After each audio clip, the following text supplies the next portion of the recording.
Hello दोस्तों, welcome है आप लोग का मेरे चैनल यूट्यूब पर। स्वागत है। अगर चैनल पर नए हैं तो लाइक और सब्सक्राइब कर दीजिए। आइए एक नई कहानी के बारे में आज आप लोग को बताते हैं। चलिए शुरू करते हैं।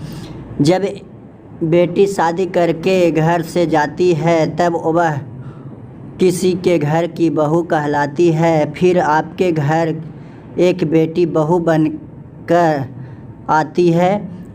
अपनी हंसी से यूं पूरे घर को महकाती है। इस तरह बेटी ही बहू और बहू ही बेटी कहलाती है। आइए मैं आपको ऐसे ही एक बहू की कहानी सुनाती हूँ जो अभी अभी बेटी से बहू बनी है। मुझे विश्वास है आपको यह कहानी पसंद आएगी। ससुराल में वह पहली सुबह मुझे आज भी याद है। कितनी घबरा कर मैं उठी थी, यह सोचती हुई कि कहीं देर न हो जाए। सब न जाने मेरे बारे में क्या सोचेंगे। केवल एक रात ही तो नए घर की में कटी थी और इतना सब कुछ बदल गया जैसे आसमान में उड़ती चिड़िया को किसी ने मोती के लालच देकर पिंजरे में कैद कर लिया। शुरू के कुछ दिन तो यूं ही गुजर गए। एक दिन हम बाहर घूमने गए। जब हम वापस आए तो सासू माँ की आंखों में खुशी तो दिख रही थी, लेकिन केवल अपने बेटे के लिए। मैंने सोचा कि शायद नया नया रिश्ता है, एक दूसरे को समझने में कुछ वक्त लगेगा, लेकिन समय ने जल्द ही एहसास करा दिया कि मैं यहाँ बहू हूँ, इसीलिए मैं जैसे चाहूँ वैसे नहीं कर पाऊँगी। कुछ कायदे मर्यादे जिसका मुझे पालन करना होगा, जैसे कि धीरे धीरे बात करना, धीरे से हंसना, सब के खाने के बाद खाना खाना। यह सब आदतें मुझे अपने आप आ गई। माँ से भी बात कम होने लगी, जिसकी वजह से मुझे पियर की याद आने लगी। ससुराल में पूछने पर कहा गया कि अभी नहीं, कुछ दिन बाद जाना। जिस पति ने शादी के समय कहा था कि आपकी बेटी पास में ही तो है, कभी भी आ जाया करेगी, उनके भी सुर बदल गए। अब मुझे धीरे धीरे यह समझ में आ गया कि शादी कोई बच्चों का खेल नहीं, इसमें केवल घर नहीं बदलता, पूरी ज़िंदगी बदल जाती है।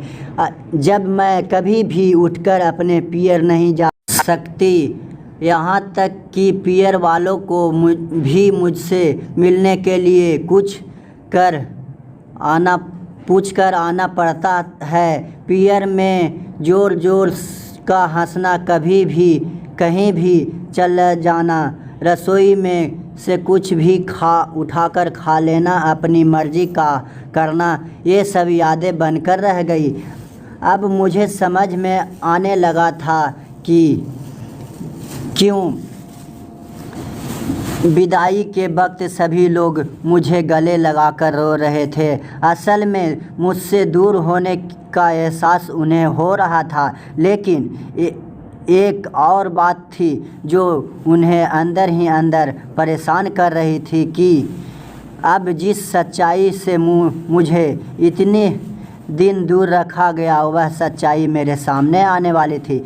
पापा का यह झूठ कि मैं उनकी बेटी नहीं बेटा हूँ, अब और नहीं छुपा पाएंगे, जो कि उनकी सबसे बड़ी चिंता थी कि अब उनका बेटा, जिसको कभी भी बेटी होने का एहसास नहीं कराया था, जीवन के इतने बड़े सच का सामना करने जा रही थी।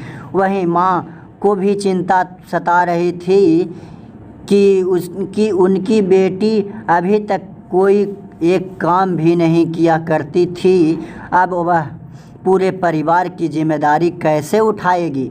सभी लोग मेरे इस विदाई और पराये होने का दर्द जान रहे थे, सिवाय मेरे। इसीलिए वह सभी लोग रो रहे थे। आज मुझे समझ आ गया कि उनका रोना गलत नहीं था। यह हमारे समाज का नियम ही है कि एक बार बेटी डोली में विदा हो गई तो वह उस घर के लिए केवल मेहमान ही बनकर रह जाती है।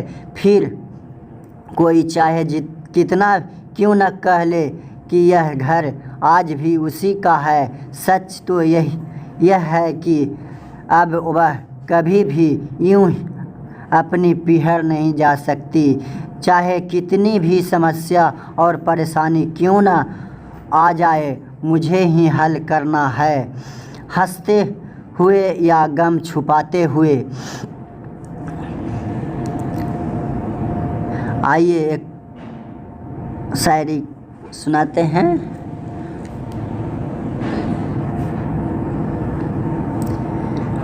दिल से उसे अपना कर देखो, गले से एक बार लगा कर देखो,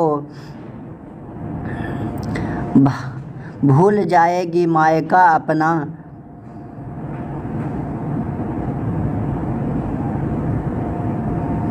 बहू को बेटी बुलाकर देखो।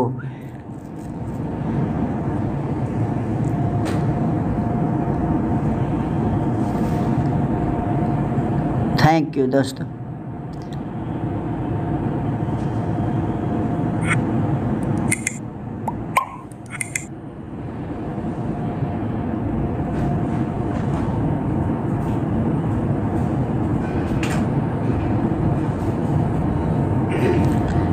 धन्यवाद आपका कीमती समय देने के लिए।